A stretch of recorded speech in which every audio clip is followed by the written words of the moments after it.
Hello বন্ধুরা, এই যে আমি রান্না করব কাতলা মাছ আলু দিয়ে। এই যে আমি গুছিয়ে নিয়েছি মাছটাকে, ধুয়ে পরিষ্কার করে আমি এই যে নুন হলুদ লাগিয়ে রেখেছি। এই যে আলু কেটেছি, আর এই মশলাটা আমি এখন পেস্ট করে নেব। তেলটা আমার সুন্দরভাবে গরম হয়ে গেছে। আমি মাছটা এখন এক এক করে কড়াইতে দিয়ে দেব। গ্যাসের ফ্লেমটা একটু কমিয়ে নেব, নাহলে তেল ছিটবে। এই যে আমি এক এক করে মাছটা দিয়ে দিচ্ছি। আমার মাছটা ভাজা হয়ে গেছে, এপিট ওপিট করে ভেজে নিয়েছি। এবার তুলে নিচ্ছি বন্ধুরা। ওই তেলে আমি তেজপাতা দেব, এই তেজপাতাটা দিয়ে দিলাম। আর দেবো জিরে ফোড়ন,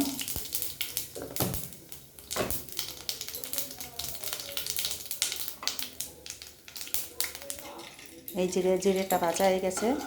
এবার আমি আলুটা দিয়ে দিব। এই যে আলুটা দিয়ে দিলাম।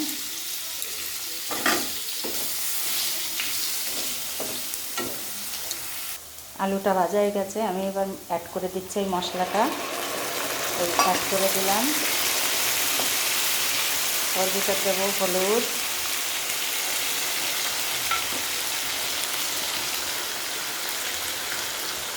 পরিমাণ মতন লবণ দিয়ে দেবো 1 চামচ।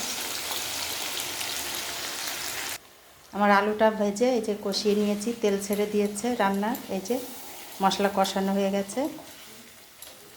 এরপরে আমি জলটা অ্যাড করে দেব। এই পুরো হয়ে গেছে কষানো, এবার আমি জলটা অ্যাড করে দেব। এই জলটা দিয়ে দিলাম, বেশি জল দেবো না, আলুটা সিদ্ধ হয়ে এসছে প্রায়। এই যে জলটা অ্যাড করে দিলাম। এবার আমি মাছটা এর ভিতর অ্যাড করে দেবো। এই যে এক এক করে মাছটা দিয়ে দিলাম।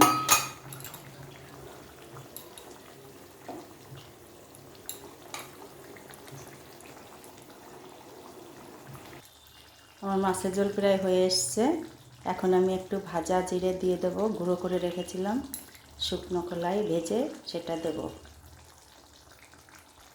জিরেটাকে ভেজে গুঁড়ো করে রেখেছিলাম, এই যে আমি এর সঙ্গে এখন অ্যাড করে দিলাম।